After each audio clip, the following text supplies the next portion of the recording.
Namaste to all.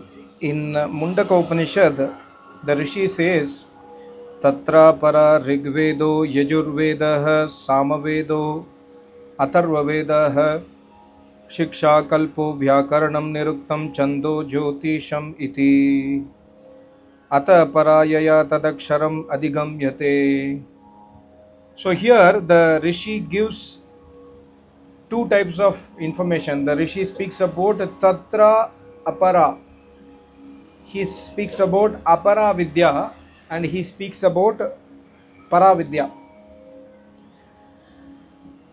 Most of the Neo-Vedantists, we can say Advaitavadis, they have a wrong opinion that Rig, Yajur, Sama, Atharva Vedas and Vedangas are inferior knowledge and Upanishads are superior knowledge in comparison. By Upanishad, they think that Upanishad are Jnana Kanda, which helps us to attain Almighty God, whereas the Vedas are Karma Kanda. I have already clarified one video earlier on this topic. But again, when it comes to Para and Apara Vidya, the Rishi writes like this: Tatra Apara, Rigved, Yajurved, Samved, Atharved. The four Vedas are Apara Vidya. Apara is, when you compare with Para, Apara is inferior. For example, we say Para Vairagya, the ultimate Vairagya. Apara Vairagya is the first step of Vairagya. So Apara Vairagya se Para Vairagya is Uttam. So why the Rishi says like this? Why the Rishi says Vedas are Apara and Para is Upanishad? The Rishi has not mentioned the word Upanishad in this shloka. Carefully, if you read this shloka, this is Mundaka Upanishad in the first Mundak only, in the first Mundak, in the first Kand only, this shloka is there. I think 5 or 6, I forgot. If you read this shloka, there is no name of any books written on the Paravidya. The Rishi has written only so much so, Ata Parayaya Tadaksharam Adigamyate. Tad Aksharam. Aksharam means Avinashi Paramatma. That knowledge which helps us to attain, to realize that Akshara Paramatma, Adigamyate means to attain, Prapt Hona. That knowledge which helps us to attain that Almighty God is Paravidya. This is what Rishi has written, but Rishi has not quoted any book names like Upanishads or Darshanas, or by reading Mahabharata you will attain Almighty God. Nothing he has written. So Rishi, see, we must understand Rishi's words are very secretive. To decode a Rishi word, another Rishi is needed. Either you must go to an Acharya to understand Para Vidya, or you must at least read a book written by a Maharishi to understand Para Vidya. The problem is people just like that, somebody has written that Upanishads are superior to Vedas. They simply believe that Upanishads are superior. Upanishads are Jnana Kanda, Vedas are Karam Kanda. Vedas are not needed, Upanishad is enough. This kind of approach will spoil and destroy the Sanatan Dharma. That is what has really happened. People have left Vedas and people have caught hold of Upanishads because of misinterpretation of this kind of shlokas. See, Maharishi Dayananda Saraswati beautifully has written in the first in Rigvedadi Bhashya Bhumika, in the first page itself, under the chapter Veda Vishaya Vicharaha, he has written, Vedeshu Dve Vidye Vartate Apara Paracheti. In the Vedas, there are two knowledge, Para, Apara, in the Vedas only. And further Rishi says, Tatra Yaya Prithivi Trinamarabhya Prakriti Pariyantanam Padarthanam Jnanena Yatavada Upakara Grahanam Kriyate Sa Aparochyate. What is Apara Uchyate? What is Apara Vidya? As per Rishi Munis, what is Apara Vidya? That knowledge by which we can know about all the matters of this universe, all the things of this universe. Even our human body is a thing, even our mind is a thing, even our intellect is a thing. Every knowledge about everything of this universe we can attain by Vedas. Starting from, he says, Prithvi Trinam, a small blade of grass on the earth.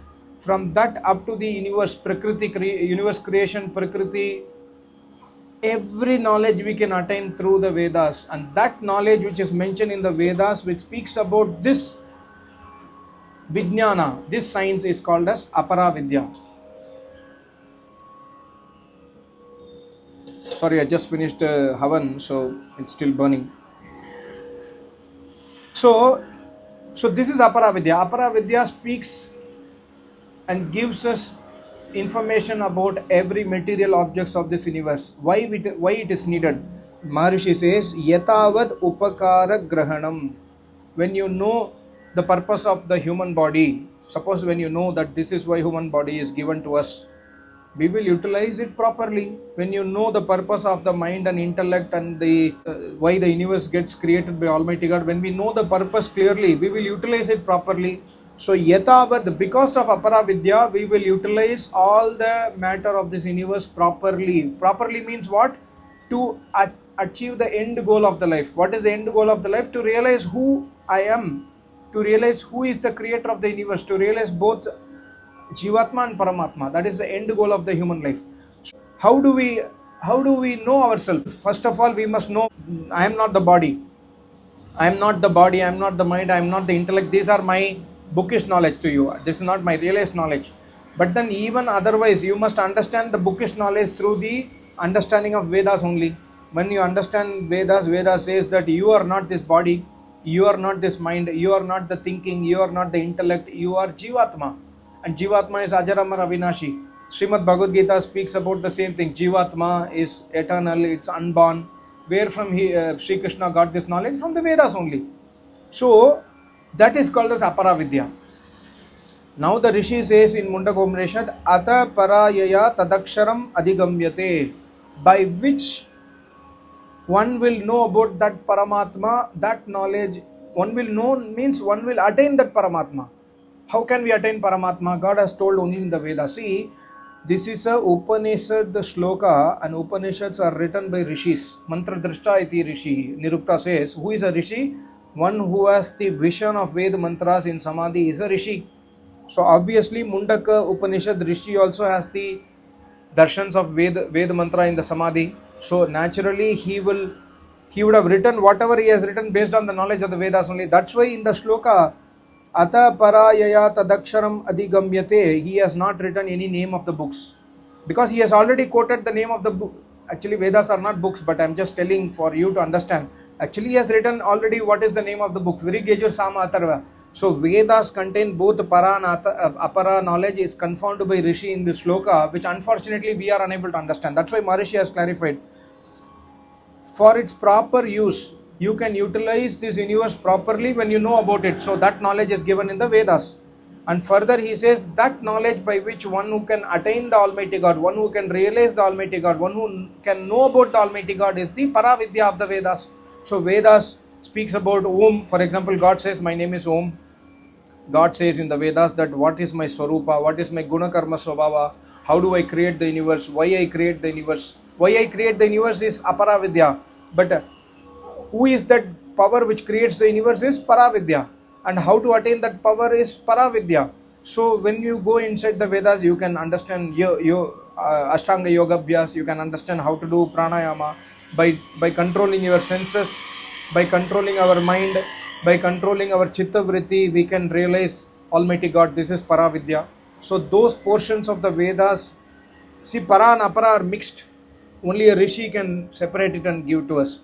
Sometimes when you go to my Acharya has many times in the past, and now he is very old, but when he was in 70s, now he is in 85. So when he was 70 years at that point of time, he spoke about so many Ved mantras. He speaks about how to science knowledge, how to do agriculture, Vedas knowledge, how to do agriculture. How to do agriculture is Apara Vidya, not Paravidya. But without agriculture, you cannot eat food. Without having food, you cannot do tapasya, you cannot live in the body. So Apara Vidya helps us to attain Para. That's what Maharishi says in Rigvedadi Bhashya Bhumika. यह परा विद्या अपरा विद्या से अत्यंत उत्तम है, क्योंकि अपरा का ही उत्तम फल परा है. Unless your body is present, you cannot do tapasya. So for me to maintain my body, I need Apara Vidya.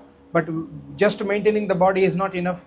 I have to do tapasya also. So both Apara Vidya will help us in Para, in attaining Almighty God. Apara by, so he says, यह Para Vidya Apara Vidya से अत्यंत उत्तम है. Of course, the knowledge of the Almighty God, realizing Almighty God is the final motto. But without Apara Vidya, Para cannot be attained. That's what Rishi has told. Rig, Yajur, Sama, Atharva is Apara Vidya. Means what? By understanding Rig, Yajur, Sama, Atharva Veda, you will understand the purpose of the creation. You will understand Apara knowledge from these Vedas. Then, once understanding Apara knowledge, once you are able to maintain your body properly, once you are able to be fit and healthy, once you are able to achieve peace of mind by earning proper dharmic money, once you are able to walk the path of dharma, then go into the Vedas to understand Paravidya. Of course, the Acharya will teach both the knowledge simultaneously. That's why Veda says Vidyam cha Vidyam. Both the Vedic knowledge of Brahma Vidya and the Vedic knowledge of Avidya here means the materialistic knowledge, both are needed. If one is not there, the other cannot be achieved. So Para, Apara, both are needed and both are there in the Vedas only. But here the Rishi has not mentioned that Para Vidya is Upanishad.